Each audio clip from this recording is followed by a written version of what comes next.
تخيل نفسك كل يوم بتجري تجري في دايرة من الطلبات والمسؤوليات والضغوطات لحد ما فجأة بتلاقي نفسك مش قادر تكمل، مش قادر تعمل أي حاجة ولا حتى عايز تعمل حاجة.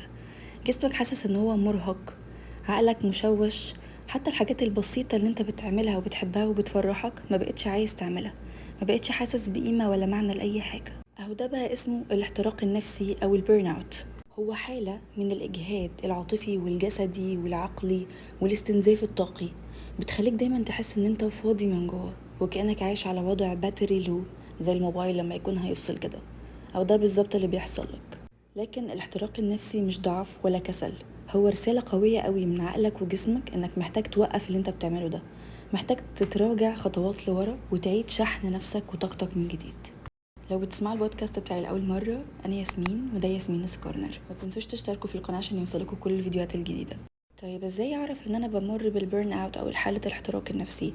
في شوية اعراض لو لاحظناها على نفسنا هنعرف ان احنا بنمر بحالة الاحتراق النفسي. بس قبل ما نتكلم عن الاعراض دي احنا محتاجين ناخد بالنا ونبقى عارفين كويس ان في فرق كبير جدا ما بين الاكتئاب وما بين الاحتراق النفسي. الاكتئاب هو اضطراب نفسي ناتج عن الحزن، عن تأنيب للضمير، عن حاجة صدمة نفسية حصلت. لكن الاحتراق النفسي هو احساس بنوصله نتيجه للاجهاد او الارهاق زياده عن اللزوم للعقل والبدن. دايما عندي احساس بالارهاق، ارهاق بدني وارهاق عقلي وفكري، مش قادر، كل حاجه بتوجعني، جسمي وتفكيري، مش قادره اتكلم مع حد، مش قادر اشوف حد، دايما حاسس بفقدان للشغف، اقل مهام عندي مش قادر اعملها. مش قادره اقوم اعمل فطار، مش قادره اقوم اظبط شكلي واظبط لبسي، مش قادره اقوم اصحي ولادي للمدرسه ولا احضر لهم حاجه.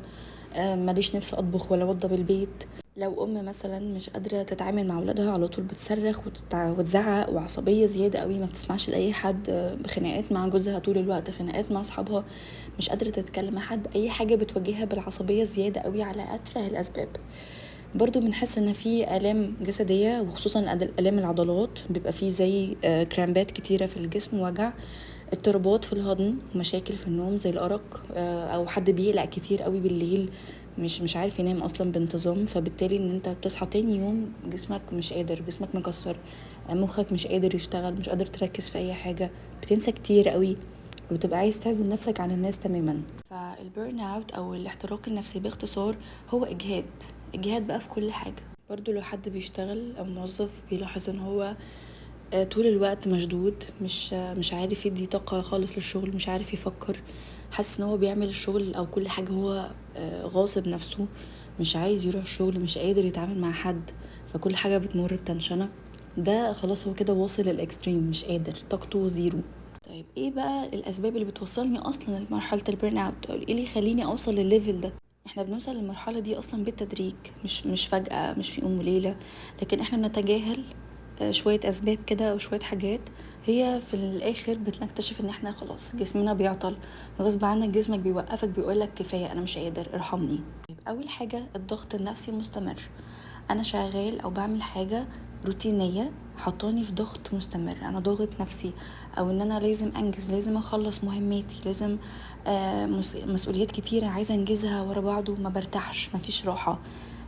في ناس كتير بتتريق على المي تايم، او لما تيجي تقول المي تايم فالناس تضحك وكده، لو مي تايم احنا لاحقين اصلا نهرش، احنا لاحقين اصلا، احنا مش فايقين، مفيش وقت للكلام ده، ودي ناس رايقه. لو ما اخدتش وقت لنفسي انا مش هعرف ادي طاقه للي حواليا، سواء بيتي، اولادي، شغلي، لازم افصل دماغي وافصل خالص من الروتين بتاعي عشان اجدد طاقتي، اشحن، ارتاح شويه. حتى لو روبوت او آلة بيتعب، لكن احنا بني ادمين فمحتاجين نرتاح. طيب وده رقم واحد واهم سبب للمشكله دي. تاني حاجه ان انا مفيش حد يدعمني، مفيش حد يشاركني او يساعدني، فانا لازم اطلب مساعده من جوزي، من اهلي، اخواتي، صحابي، زمايلي في الشغل، حتى لو في حاجه بسيطه قوي، يعني ما احسش ان انا لوحدي وشايل الحمل كله وعامل ان انا بعضلات وفي الاخر هقع. فمهم قوي ان احنا نطلب الدعم من اللي حوالينا. تالت حاجة ان انا ببقى حاطط توقعات عالية قوي للحاجة اللي انا هعملها دي، سواء بقى المسؤولية، شغل، ايا كان، حاطط توقعات عالية قوي لنفسي، فلو ما حققتش التوقعات العالية دي وان انا ابقى مثالي وكل حاجة تخلص بمثالية، انا بيجيلي حالة احباط وسترس، فاعصابي بتتعب، نفسيتي بتتعب، فبدخل في حالة بيرن اوت. او الناس اللي حواليا او المجتمع، اهلي بقى، زمايلي، الشغل، ايا كان، حاطين عليا لود ان انا لازم احقق هدف معين. فانا لو ما قدرتش احقق الهدف المعين ده هيحصل حالة احباط وحالة يأس وبرن اوت واستنزاف للطاقة، ان انا حاطط طاقتي كلها في الحاجة دي من غير راحة عشان ارضي الناس او عشان احقق حاجة معينة من غير مرتاح تماما. فده بيوصلني برضو لحالة البرن اوت. رابع حاجة هو تعدد الادوار. ممكن انا شاغل نفسي في اكتر من حاجة او مستنزف طاقتي في اكتر من حاجة ومش منظمة يومي ومش منظمة وقتي، فبحس بارهاق فظيع. يعني مثلا انا ام، اكتر حد معرض اصلا للموضوع ده الامهات، لانها بتلعب اكتر من دور، وخصوصا اللي بيشتغلوا. ممكن تبقي ام وهتبقي زوجة وموظفة، فانت المفروض ان انت بتغيري تعملي شيفت من دور لدور، لكن مش عارفة تهندلي الدنيا، ما بتديش نفسك وقت او راحة عشان تفصلي من كل دور، فبيبقى في استنزاف طاقي رهيب. ففي الاخر بيطلع بقى على ضغط نفسي على الولاد، عصبية زيادة، مش متحملة حد، فبيطلع في شكل صريخ وزعيق كتير. او يبقى عندي بقى خامس حاجة اللي هو عوامل بيولوجية او جسدية، زي مثلا اضطرابات في النوم، بنام وقت قليل جدا، او عندي مشاكل اصلا في موضوع النوم ده فبيأثر على حياتي كلها او على روتين يومي كله، فبتعرض للبرن اوت لان انا مش برتاح. فلو انا اصلا مش عارف ارتاح غصب عني عشان جسمي فيه مشكلة زي مثلا لخبطة هرمونات، فبوصل برضو للحالة دي بسهولة جدا. اخر نقطة هو ضعف الشخصية. مش بحط حدود للناس، ما بعرفش اقول كلمة لا. حد خارج مثلا وانا يومي كان طويل ومرهق، فهم عايزيني اخرج معاهم، فانا مش عارفه اقول لا عشان ما اكسفهمش او ما ازعلهمش، فاطلع وابقى مجهود وستريس كتير عليا وارجع تعبان واعصابي تعبانه ومش قادر تاني يوم بقى اقوم اكمل نفس الكلام. ده مثال بسيط. فضروري قوي ان احنا نحمي حدودنا الشخصيه ونتعلم نقول لا بشياكه، مش ضروري بقله ذوق. يعني معلش انا مش قادر، محتاجه ارتاح شويه، انا مليش مزاج اطلع النهارده ومليش مزاج اعمل حاجه الفلانيه. نحط حدود بكل بساطه وسهوله. فلو انا لاحظت على نفسي اي حاجه من الاعراض اللي فاتت دي، ضروري قوي ان انا ابدا اخد خطوات فعليه وعمليه علشان احل المشكله دي وما اوصلش لمرحله وحشه بقى ان انا خلاص بنهار. طيب من اهم الحلول دي تمارين التنفس. زي ما اتفقنا تمارين التنفس بتساعد جدا على الهدوء وعلى انها تقلل التوتر، تهدي الاعصاب، بيبقى فيه زي حالة غليان وفوران الاعصاب كده حسب تآكل في اعصابي. فبحتاج ان انا اعمل تمرين التنفس، هتساعدني جدا جدا جدا، وهتساعدني افصل تفكيري واطلع من اي طاقة سلبية. ضروري كمان ان انا افصل دماغي واغير المكان. اول ما احس ان انا بدات اتوتر واعصابي تتعب ومش قادر، مش مستحمل، اعصابي تعبانه، اغير المكان اللي انا فيه، اطلع من البيت، اعمل اي حاجه تانية. يعني قاعد في مكان اروح مكان تاني، ده بيساعد ان انا اغير طاقتي. تالت حاجة ان انا اطلب المساعدة. عادي جدا ان انا اطلب مساعدة، ده مش ضعف، كلنا بنكمل بعض، مفيش حد بيعيش لوحده، مفيش حد سوبر هيرو ان هو يعمل كل حاجة لوحده.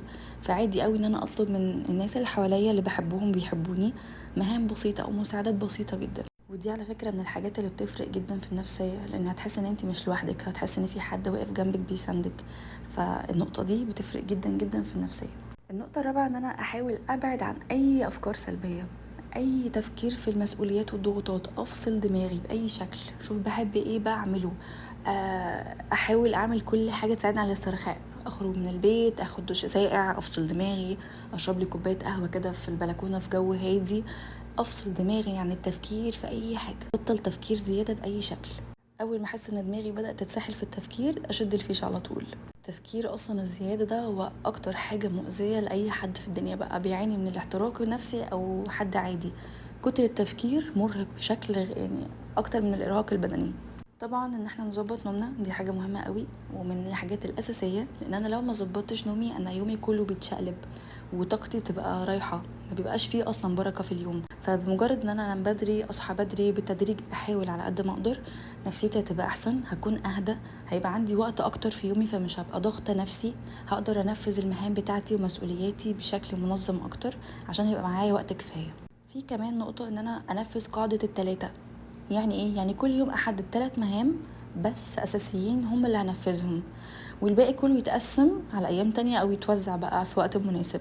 لكن النهاردة انا حاطة تارجت ان انا هعمل 3 مهام بس، فانا كده هبدا انفذ مهام وارجع تاني احط نفسي على التراك بتاع مهماتي ومسؤولياتي بالتدريج، لان انا الاول كنت خلاص مستنزفه. فان انا اعمل 3 مهام صغيرين في يومي او حاجات اساسيه ومهمه، مثلا زي ان انا اوضب البيت، اطبخ، اساعد ولادي في المذاكره. 3 حاجات بسيطه جدا هتحسس ان انا خلاص انجزت، حققت حاجه النهارده، فمش هحس باحباط واحتراق وضغط، هكون اهدى كتير، وفي نفس الوقت اكون شجعت نفسي ان انا ارجع اعمل مهامي تاني. الخطوه اللي بعد كده ان انا مهم اخد بريك 10 دقايق كل ساعه، وقت اللزوم. يعني كل ما اعمل حاجه صغيره اخد بريك شويه، اعمل حاجه واخد بريك شويه، ما اشتغلش متواصل عشان ما خلصش طاقتي كلها في حاجه واحده. حتى الفكره دي بيقولوا عليها ممتازه مع حد بيذاكر مثلا، فان انا اذاكر ساعه واخد بريك 10 دقايق وبعد كده اكمل مذاكره تاني، فانت بتريح دماغك وتفصلها وتبقى استجمعت طاقتك تاني عشان تقدر تنتج او تعمل اي حاجه جديده تانية. النقطة اللي بعد كده أو الخطوة اللي بعد كده إن احنا نعمل رياضة خفيفة زي المشي، أي حاجة تحرك الدوبامين في الجسم اللي هو هرمون السعادة. رياضة خفيفة قوي زي إن أنا أتمشى سواء جوه البيت أو بره البيت، هتساعدني جدا إن أنا أطلع الطاقة السلبية، أشم هوا نضيف، أتعرض للشمس، أشوف ناس، أطلع من الروتين بتاع البيت أو مكان الشغل أو أيا كان بقى المكان اللي مسبب لي ضغط واحتراق نفسي. آخر خطوة إن أنا أحط حدود لكل حاجة. الشغل ليه ساعات معينة، خلصت شغلي خلاص بقيت اليوم راحة، ما اقعدش اشغل نفسي ودماغي بالشغل تاني. بعد كده عندي وقت لاهلي، عندي وقت للاكل، عندي وقت لنفسي، هروح جيم، اعمل حاجه من هواياتي، اقعد كده في الفراغ اتفرج على مسلسل، اعمل اي حاجه بحبها. المهم ان انا اخصص وقت لنفسي، وكل حاجه ليها ميعاد. ابعد شويه عن السوشيال ميديا لان دي اكتر الحاجات المدمره للنفسيه بتاعت اي حد. دايما بتحس ان انت في صراع، الناس كلها بتنجز وانا مش بنجز، حاسس ان في لهوجه صعبه جدا. واهم حاجه هي تقنيه التباطؤ، اتباطأ كل حاجه اعملها بالسلو موشن، ابطل جري، ابطل لهوجه، ابطل احس ان انا في سباق ملوش لازمه اصلا غير مبرر، مفيش حد بينافسني، مفيش حد بيسابقني. فاحاول اعمل كل حاجه بالراحه، من غير لهوجه، من غير سربعه. هحس ان انا بدات كلي اهدى، تفكيري هيهدى، نفسيتي هتهدى، انا هبقى اهدى، هعرف افكر، هعرف انظم يومي ووقتي، وبالتالي نفسيتي هتتحسن مع الوقت. عايزين نعرف ان احتراق النفسي مش هيتعالج في يوم وليله، لان انا راكمت كل الحاجات دي جوايا على المدى البعيد. فمهم قوي ان انا اصبر والتزم بالحاجات دي علشان اقدر اطلع من كل الدوشه اللي انا عملتها جوايا دي. وفي النهايه حابه اقول لكم على حاجه، انا عارفه ان احنا مش بنبقى متعمدين ان احنا نوصل نفسنا لمرحله الاحتراق النفسي، وده بيكون غصب عننا، بس احنا بنكون نسينا نفسنا في دوشه الحياه وفي زحمه ومسؤوليات الحياه اللي ما بتخلصش. لكن ما ننساش ان لنفسك عليك حق. مهم قوي ان احنا نخلي بالنا من جسمنا ومن نفسيتنا ومن روحنا، هو اساس او المحرك الاساسي لينا كبني ادمين، احنا بشر مش آلات. فكل حاجة هتخلص في وقتها، واحنا بنجتهد وبنسعى وبنعمل اللي علينا، لكن ما نهلكش نفسنا وما نرتاحش. لازم قوي نرتاح ونفصل ونهتم بطاقتنا وبروحنا، علشان هي دي المحرك بتاعنا. فلو انت حد بيمر باحتراق نفسي، خلي عندك ثقة وامل في ربنا، وان كل حاجة بتتحل وكل حاجة هتعدي، مجرد فترة وهتعدي. وبكده نكون خلصنا بودكاست النهارده، بتمنى اكون قدرت افيدكم وتكونوا استمتعتوا بالحلقه. ما تنسوش تشتركوا وتعملوا لايك علشان يوصلكم كل الفيديوز الجديده، وبفكركم لو انتوا حابين تختاروا موضوع الحلقه الجايه سيبولي في التعليقات.